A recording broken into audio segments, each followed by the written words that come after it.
पिछले 7 अक्टूबर से आप सबको पता है कि इसराइल ने किस तरह से गाजा पट्टी में हवाई फायरिंग शुरू की और उसके बाद जो हालात है, तकरीबन 46 दिन का अरसा गुजर चुका है और तकरीबन 13,000 से ज्यादा लोग मारे जा चुके हैं, जिसमें 8,000 फिलिस्तीनी बच्चे शामिल हैं। अच्छी बात यह है कि तकरीबन 46 दिन के बाद इसराइल और हमास के बीच सीज फायर को लेकर बातचीत हो चुकी है और अभी जो ताजा तरीन जो सूरत हाल, ताजा तरीन जो खबर है वो ये है कि अब 4 दिन के लिए फिलहाल जंग बंद रहेगी। फिलिस्तीन में जो 150 लोग, फिलिस्तीन में जो गाजा ने जो इसराइल के 50 बंधकों को अपने पास रखा है, हालांकि उनके पास 200 के करीब है, फिलहाल 50 लोग को हमास के लोग इजरायली अथॉरिटी के हवाले करेंगे। साथ ही साथ इसराइल की जेल में बंद 150 महिलाओं, बच्चों और पुरुषों को छोड़ा जाए। तो इस विषय पे हम ज्यादा बात करने के लिए कैसे शख्स से हम बात करेंगे जो कि कलकत्ता से उनका ताल्लुक है, लेकिन पूरे विश्व भर में, खासतौर पर वो यूरोप वगैरह में अक्सर बेशतर आप सबको पता वो जाते आते रहते हैं।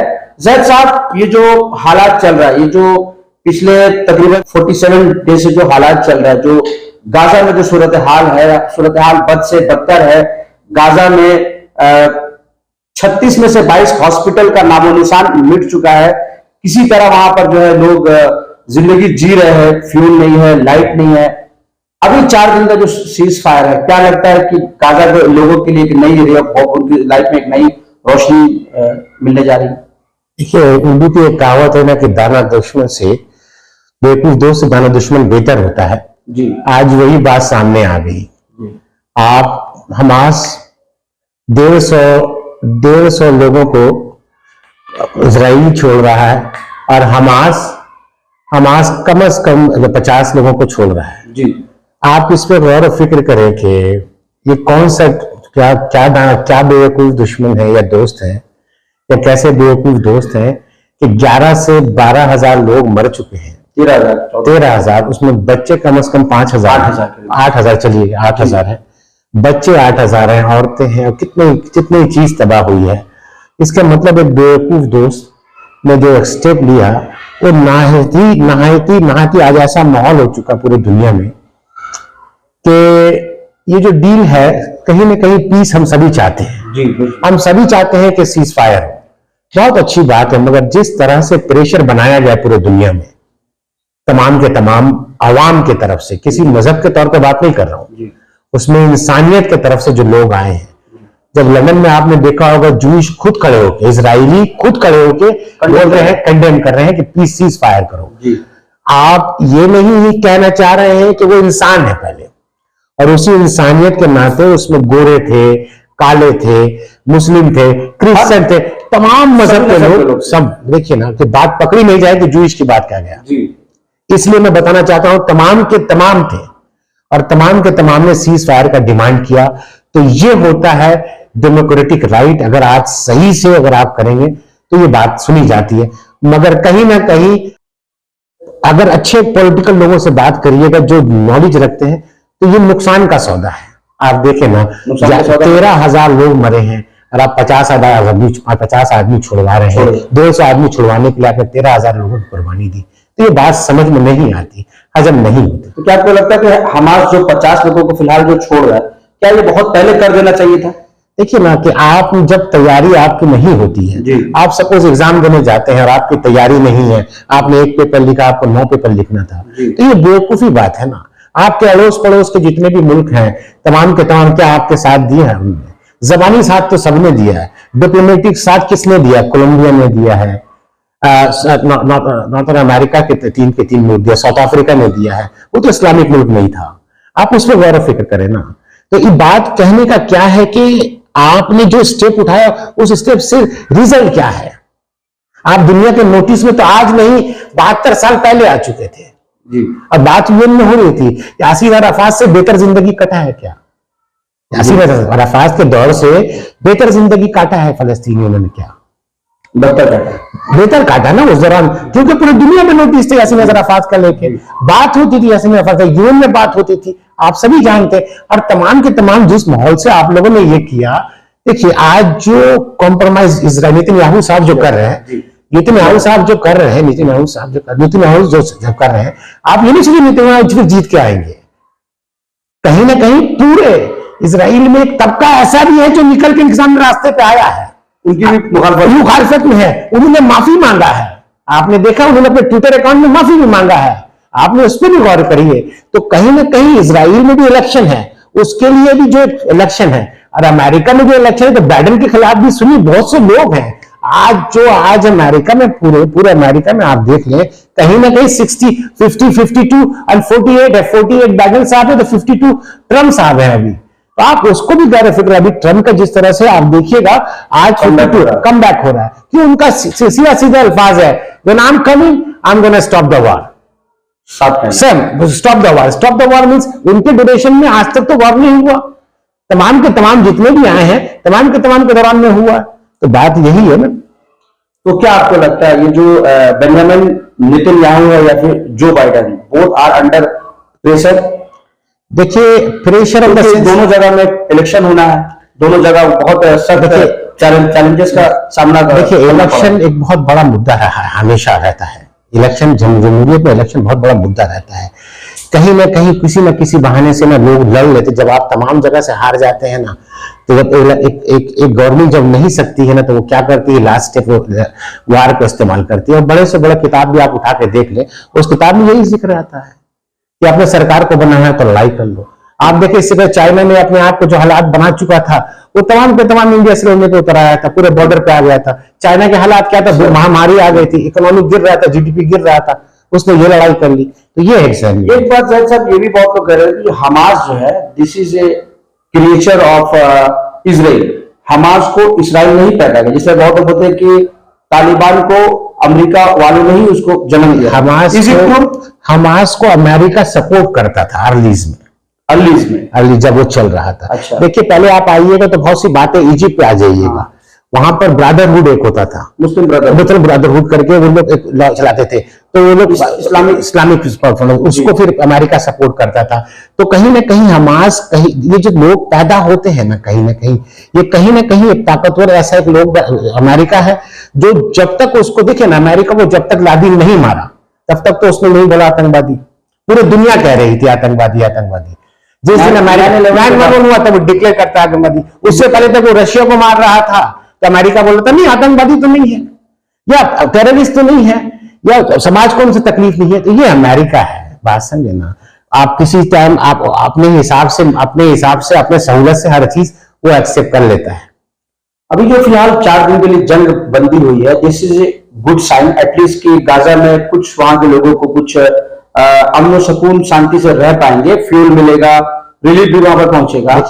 और बेंजामिन नेतन्याहू ने कहा है कि अगर वो लोग हमारे 10 लोगों को छोड़ते हैं तो एक दिन का सीजफायर और बढ़ेगा। तो सवाल, लेकिन उन्होंने ये भी कहा है कि जैसे ही हम ये जो सीजफायर का जो डेट खत्म होगा, हवाई स्ट्राइक और वो जो हमला फिर से वो चलेगा। क्या लगता है कि ये तीसरी आलमी जंग की तरफ जा रही है? देखिए पहले तो ये आपने जो बात रखी है कि ये सुलह की तरफ जा रही है कि नहीं, ये शुरुआत हो चुकी है, ठीक है ना, कहीं ना कहीं शुरुआत होगी। इस सिस्टम में हिंदुस्तान बहुत बड़ा रोल प्ले कर सकता था। जी, हिंदुस्तान बहुत बड़ा रोल प्ले कर सकता था।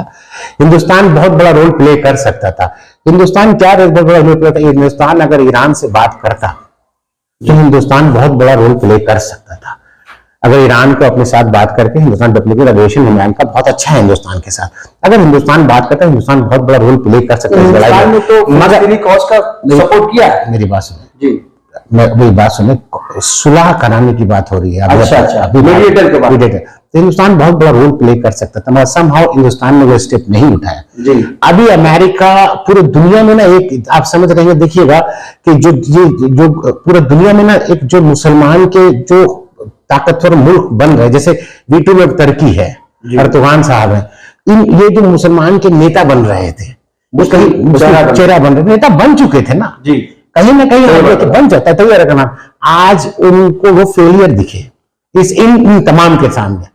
तो आप देखिएगा ना, जैसे आप सऊदी अरब को देख लेना, कहीं ना कहीं सऊदी अरब भी फेलियर ही दिखा कहीं ना कहीं। तो ये जो तमाम चीज फेलियर इसलिए दिखा कि ये बार्गेनिंग नहीं कर पाया अमेरिका से।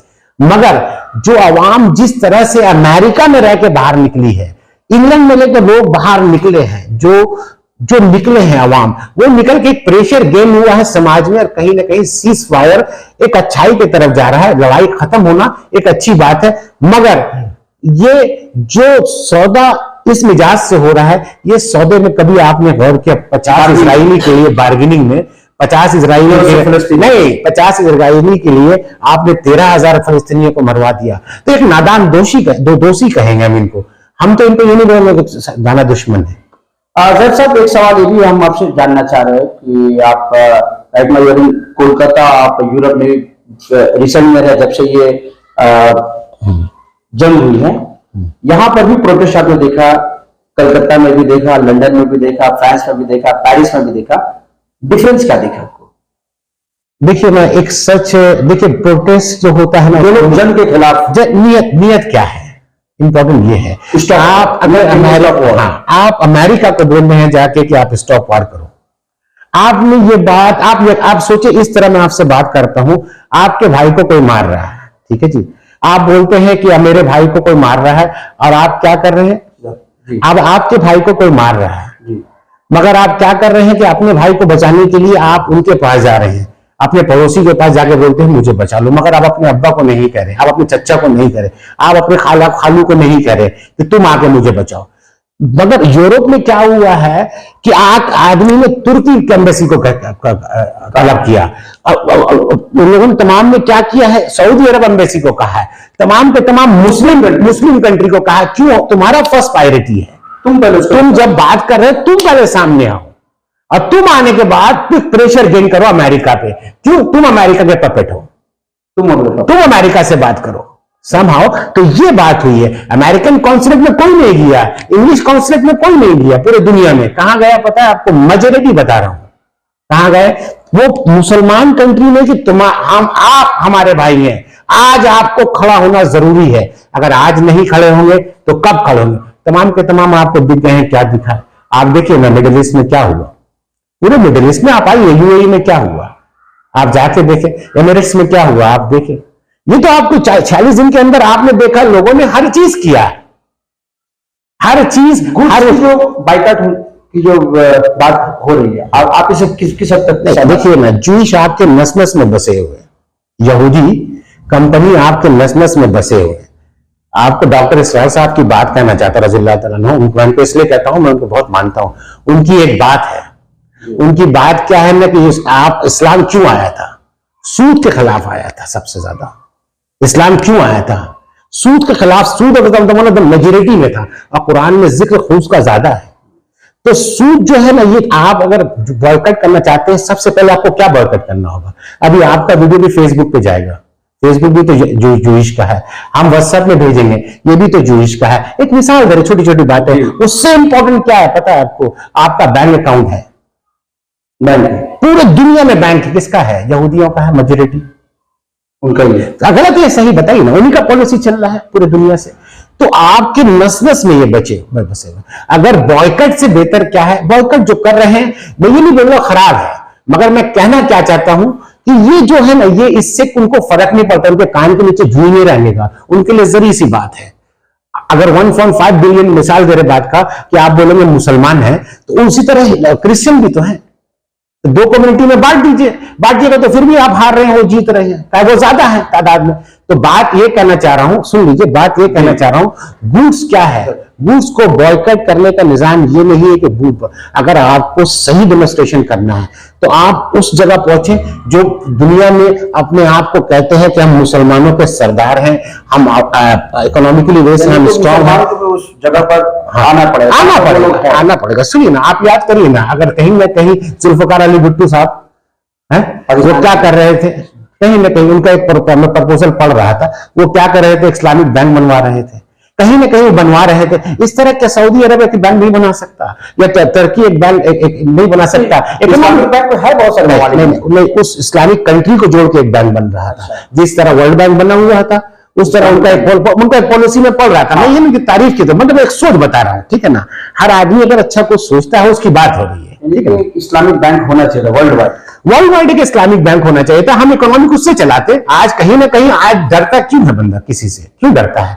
इकोनॉमिक अगर गिरा दिया जाएगा पूरे दुनिया हमारे मुल्क का, तो हमारा मुल्क गिर जाएगा, इसी बात पे बात होती है। तो नाज़रीन, आप सुन रहे थे जैद अनवार को, जो कि एक कलकत्ता शहर के जाने माने एक्टिविस्ट है, कार्य अमर फाउंडेशन के डायरेक्टर। उनका साफ तौर पर मानना था कि ये जो इजरायली और अमेरिकन प्रोडक्ट का जो बाइकाट हो रहा है, कहीं ना कहीं उससे ज्यादा हमें जरूरी है, या जो लोग बाइकाट का कॉल कर रहे तो वहां तक पहुंचे, वहां तक रीच करे जहां तक इसराइल के लोग पहुंचे हैं।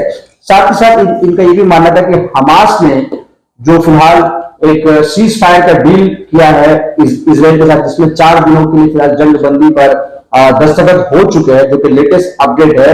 लेकिन ये बहुत देर हो चुकी, क्योंकि फिलिस्तीन के 150 लोग को बचाने के लिए हमास ने 13,000 से लोगों की कहीं ना कहीं कुर्बानी दी है। नंबर बैंकेट बुकिंग करने के लिए इस नंबर पर बुक करें 8100957669 पर आप बुकिंग कर सकते हैं।